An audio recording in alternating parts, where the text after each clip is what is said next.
కళలు అనేటివి ఎందుకు వస్తాయి, ఆ స్లీప్ సైకిల్స్ అంటే ఏంటి అనేది చూద్దామండి. మామూలుగా ఒక మనిషి నిద్రపోయిన తర్వాత మళ్ళీ మార్నింగ్ నిద్ర లేచేదాకా మనకు తెలియకుండానే స్లీప్ సైకిల్స్ అనేటివి జరుగుతూ ఉంటాయి అన్నమాట.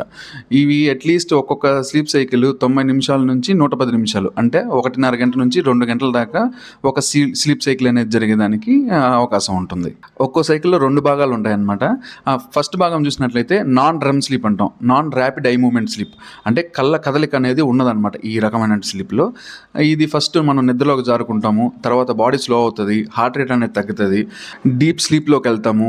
కాబట్టి ఈ నాన్ రెమ్ స్లీప్లో ఏమవుతుందంటే మన టిష్యూ రిపేర్ కానీ, అంటే బాడీ రిపేర్ మెకానిజం అనేది పనిచేస్తుంది. అదేవిధంగా ఇమ్యూనిటీ అనేదాన్ని స్ట్రెంథన్ చేసుకుంటుంది అనమాట.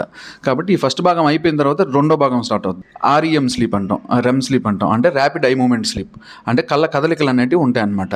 ఈ టైంలో మనకు కళలు అనేటివి వస్తాయి అన్నమాట. మనకు ఈ మెమరీ కన్సాలిడేషన్ కానీ, స్ట్రెస్ ప్రాసెసింగ్ కానీ, మెంటల్ స్టెబిలిటీ అనేది వచ్చేది అంతా కూడా ఈ రెమ్ స్లీప్లో మనకు వస్తుంది.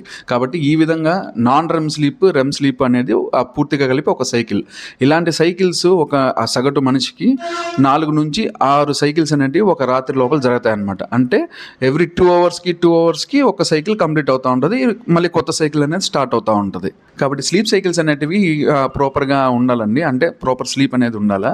గుడ్ స్లీప్ ఉంది అంటే ప్రాపర్ బ్రెయిన్ ఫంక్షనింగ్ అనేది ఉంటుంది. అదేవిధంగా బ్యాలెన్స్డ్ లైఫ్ అనేది మనం లీడ్ చేయొచ్చు.